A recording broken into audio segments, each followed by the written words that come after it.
Let's talk about the new Angel Studios film, The Shift.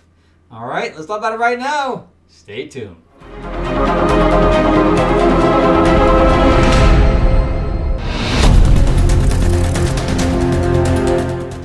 Okay, Angel Studios has a new film out. They're the ones that did Sound of Freedom. And everybody, I think anybody who's anybody has seen or heard of that film. But nobody's ever heard of Angel Studios prior to that. So they have a new movie. I think because of the success of that film, theaters are starting to look at them differently, and they're starting to take in a lot of more of their films. So we just have a new one here that's called The Shift. And the reason I even went to see this film is because usually after films are over, I walk around to the other theaters and I watch a scene here and a scene there. And I take note of how many people are in the theater, just to see if I feel that the movie's gonna be a bomb or whatever else. You can kind of tell. So anyway, I walked into this film. I didn't realize it was right at the beginning. It was the first scene when I walked in, and the writing of the scene at the bar between the man and the woman was very, very well written, and the acting was very good between the two characters, and the actors did a really great job in embodying those characters. So I'm like, you know what? I'm going to go see this because I'm writing, and I almost thought it was like a romantic comedy because of that first scene. I said, I'm going to go see this. I didn't know anything about it when I walked in, and only from that first scene. But boy, was I wrong. It definitely was not a romantic comedy. As I'm writing a romantic comedy right now, I'm doing a punch-up on the script right now. So I was like, all right, yeah, I'll go see this. And then, so it ends up that, Angel Studios is a Christian distribution company / they make some of their own films. And they're doing a World War II film, which I love history. So they're doing a couple of historic films, stuff like that, or at least period pieces. So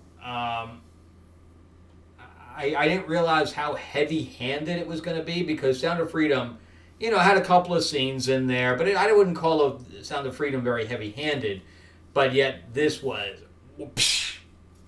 And this was written and directed by the same person. His name is Brock Heasley, and I looked him up, and he did a short called The Shift. So I guess they came to him. They liked his short, so they said turn it into a feature. Some shorts can be turned into features and some can't.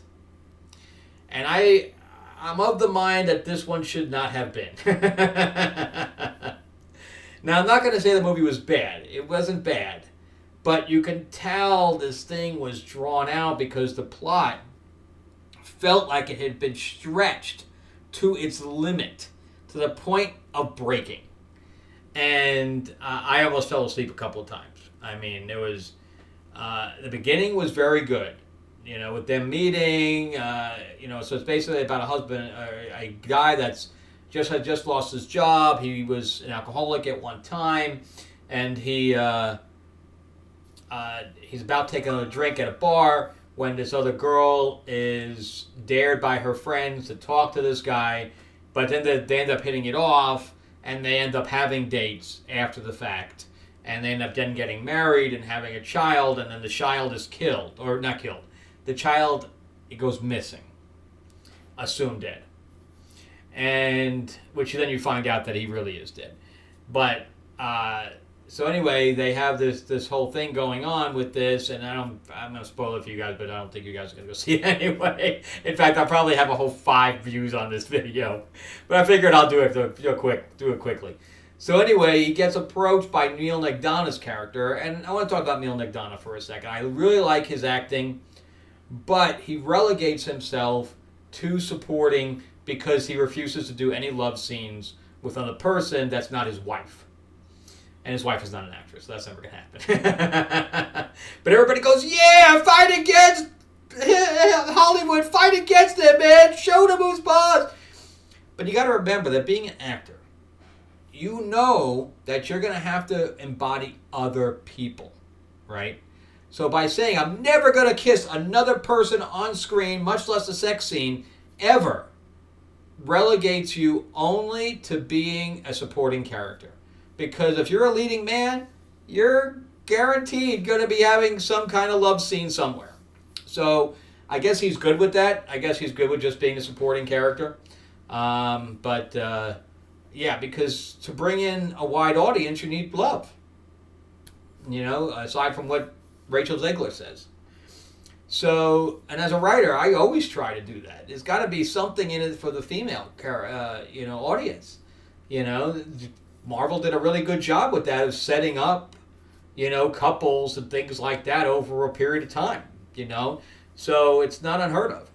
But they had a decent cast in here. So Neal McDonough and Christopher Poloha, who you probably know as the handsome guy from Wonder Woman 84. He was the guy whose body was inhabited by Chris Pine. He mostly is a TV actor. He has little roles here and there. He's a good actor, but he never gets leading man stuff. That's probably why he took this role, because he got to play the leading man, which he never gets to do. Sean Astin's in it from Lord of the Rings, and boy, he gained some weight. Ouch. So anyway, there's some good actors in there. I forgot the other. John Billingsley's in it. He's really good. But anyway, so he gets approached. The main character gets approached by Neal McDonough, and is told that he wants him to be one of his bounty hunters or whatever else, a shifter he called him, and he shifts people. It's not really a bunny hunter. He's bunny hunting down. He's more shifting people around just to cause chaos, because it's a multiverse.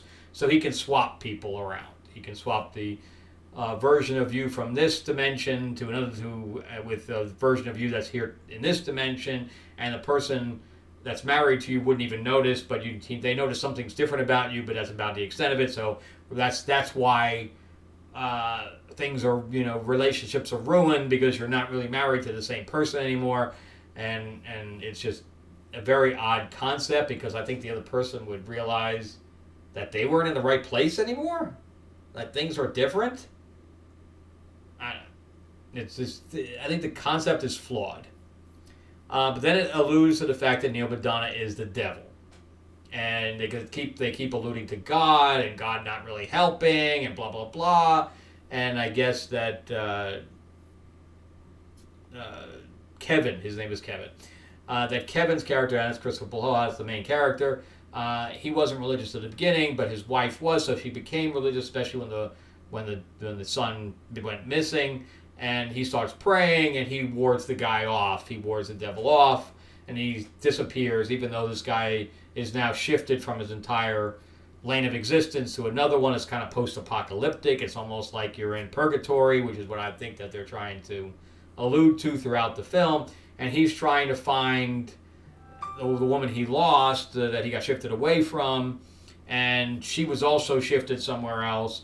But then he ends up finding her, and so the ending was okay. The ending was probably the best part, because that was probably what the short was about. And everything from the beginning, then it just drags and drags and drags till we get to the ending. So, the movie's okay. That's all I can tell you. It's okay. It's not great. I wouldn't run out and see it. Unfortunately, it's not Sound of Freedom. And I think it's very, very heavy-handed where it didn't need to be. There's ways of writing religious features where it's more appealing to a wider audience without being heavy-handed. My theater was full, though.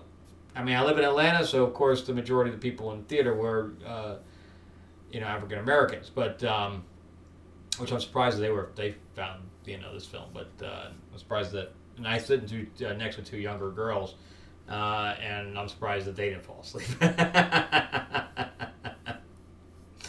But anyway, the acting was good. Maybe that's what it was. But so anyway, that's me.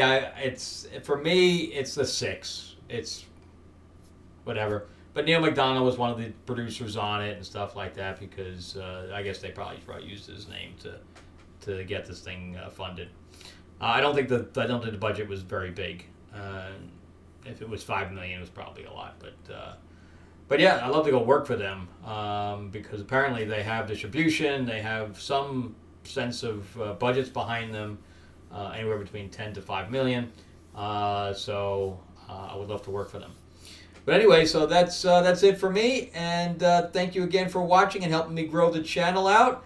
And I'm going to see a movie tonight, but I have no idea what it is. It's one of those blind ones, so wish me luck that I'm not going to see a bad film. All right? Happy holidays, guys. Remember to check out some other of my videos that are going to pop up over here. And thanks again. See you guys real soon. All right, bye-bye.